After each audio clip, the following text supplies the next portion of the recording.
Upon the reason why our youth are very confused. Have you seen why our youth are very messed up?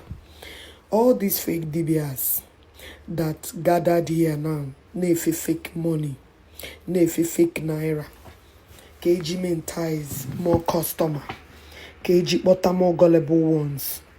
Akwe here name show of shame. Akwe why they are very cheap to be deceived.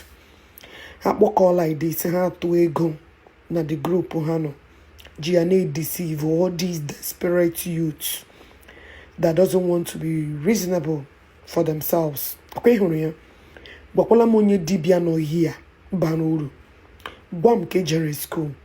Gwam ke rọrọ akabata ego than to take money away from people.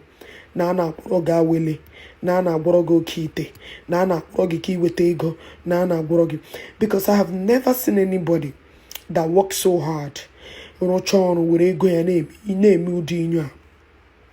This is what they do. Na camera.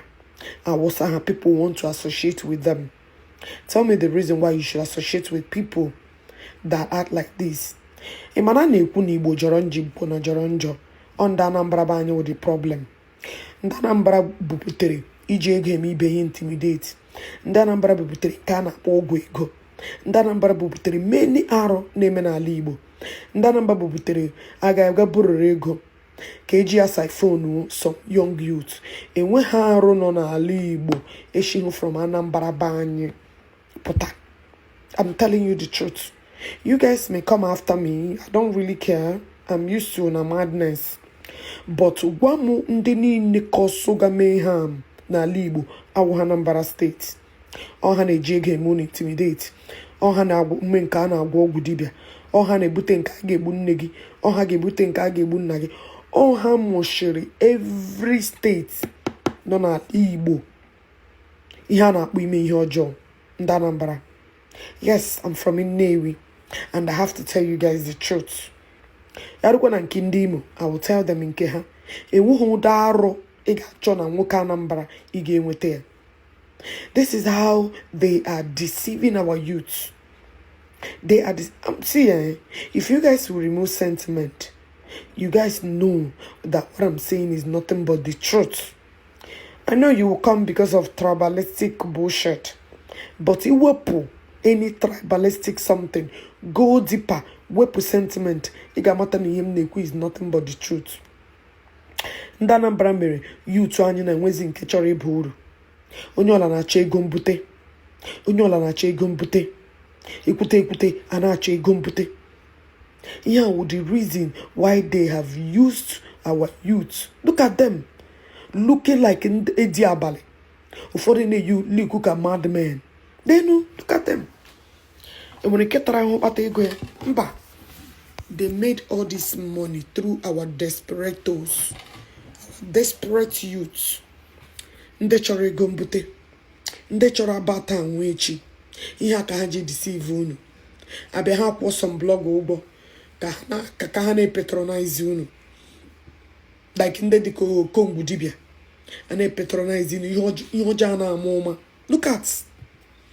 Ihe aka eji deceive youths. A na-eme ma shoke. Because anọ m na ha nọ na one group WhatsApp. Aka ha na-eme ha meet dibịa.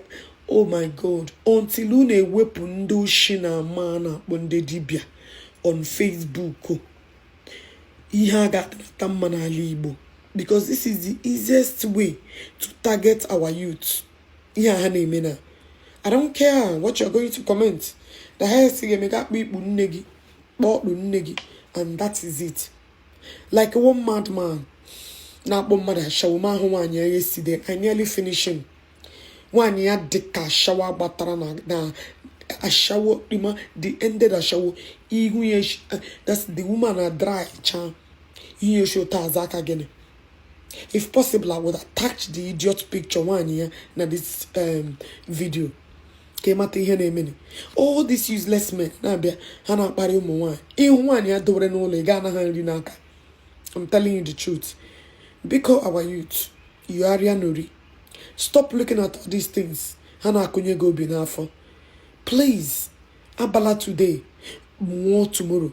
Buteru mogi ihe nkocha. You know these things are name is to attract more customers. Attract more customers.